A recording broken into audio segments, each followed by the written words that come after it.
మన ముందుకు వచ్చి నిలబడుతున్నాయి. సార్ ట్రంప్ చెలగటం, ఇరాన్ తిరస్కారం, భారత్కు విషాదం.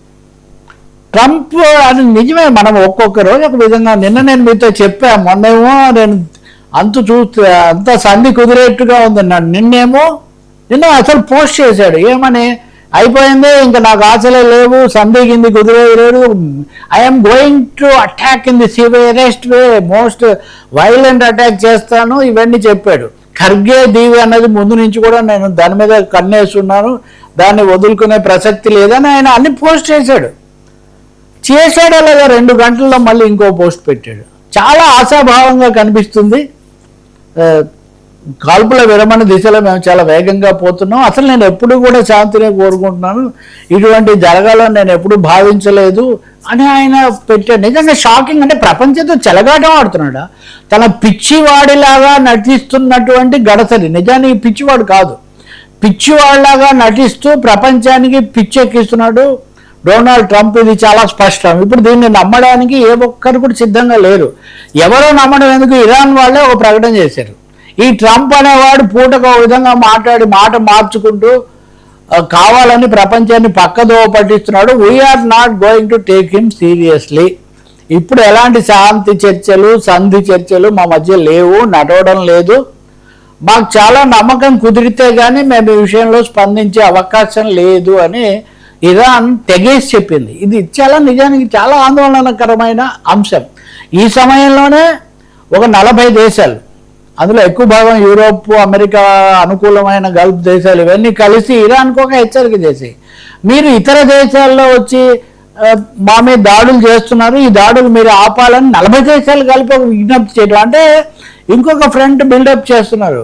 మరి మా ఇరాన్కు ఈ విధమైన హెచ్చరిక చేస్తున్నారు ఈ 40 దేశాలు, అమెరికా అనుకూలమైన వాళ్ళు. కానీ భారతదేశానికి చెందిన 3 మృతి చెందారు అమెరికా దాడిలో.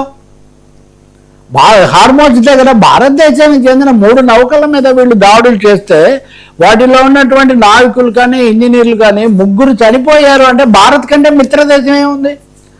వీళ్ళు వెళ్ళింది పాపం ఆ బ్లాకేడ్, ఆ దిగ్బంధన నుంచి తప్పించుకోవడానికి వెళ్తే వాళ్ళ మీద దాడి చేసి 3 ప్రాణాలు తీశారు. భారతదేశం దీనికి నిరసన తెలిపింది కానీ వాళ్ళ నుంచి ఏం ఇది లేదు. గతంలో కూడా భారతదేశానికి వస్తున్న శ్రీలంక ఇరాన్ నౌక మీద శ్రీలంక దగ్గర దాడి చేశారు వీళ్ళు.